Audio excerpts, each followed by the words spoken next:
చాలా కాన్ఫిడెంట్‌గా చెప్తున్నారు మీరు. ఎందుకంటే ఖచ్చితంగా వచ్చే గవర్నమెంట్ మాదే అనేది ఒక కాన్ఫిడెంట్ అన్ని చోట్ల వ్యక్తమవుతుంది.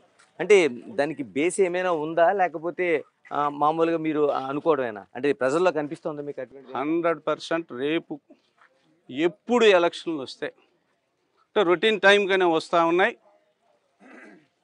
ముఖ్యమంత్రిగా నారా చంద్రబాబు నాయుడు గారు ప్రమాణ స్వీకారం చేయడం ఖాయం ఖాయం ఖాయం. ఎందుకనంటే ఈరోజు ప్రజల్లో చూసాం, సింపుల్ థింగ్ అండి. జగన్మోహన్ రెడ్డి యువతకి ఏం చెప్పాడు? ఏడాది 2 లక్షల ఉద్యోగాలు అన్నాడు. ప్రజలు నమ్మారు ఆ రోజు 19లో. 2 లక్షల ఉద్యోగాలు ఏవి? అరే నువ్వు ఏం చేసావు జగన్మోహన్ రెడ్డి? ఇండస్ట్రియల్ సమ్మిట్ పెడితే చంద్రబాబు నాయుడు గారు 5,000 కోట్ల లక్షల రూపాయలు పెట్టుబడులు తీసుకొని వస్తే మా టైంలోనే దానికి 2 లక్షల ఉద్యోగాలు రావాల్సి ఉంది.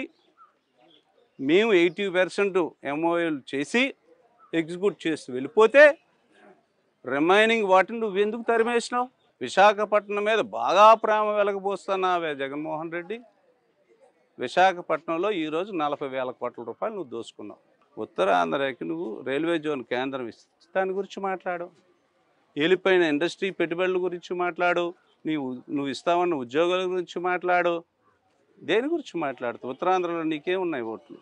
ఒకటి అడుగుతా ఉన్నా, నువ్వు తీసుకున్న అప్పులకి నువ్వు జవాబు చెప్పగలవా జగన్మోహన్ రెడ్డి? జవాబు చెప్పు, నువ్వు ప్రజల్లోకి రా. నువ్వు తీసుకున్న అప్పు ఎంత, నువ్వు చేసిన ఖర్చు ఎంత, ఎక్కడెక్కడ ఏం అభివృద్ధి చేసావు చెప్తే నువ్వు ప్రజల దగ్గరికి ధైర్యంగా రా. ఇలా ఇంకొంచెం వెనక్కి వెళ్తాను అప్పలనాయుడు గారు. ఎలాగంటే ఇప్పుడు మీరు చెప్తుంటే కార్యకర్తలు కొంచెం దూరంగా ఉన్నారు 2014లో అనేది దాని 19లో దానికి ఆ పీరియడ్‌లో నష్టపోయామన్నారు. మరి విజయనగరం జిల్లాలో ఒక కంచుకోటలాగా ఉండే ఒక ప్రాంతంలో తెలుగు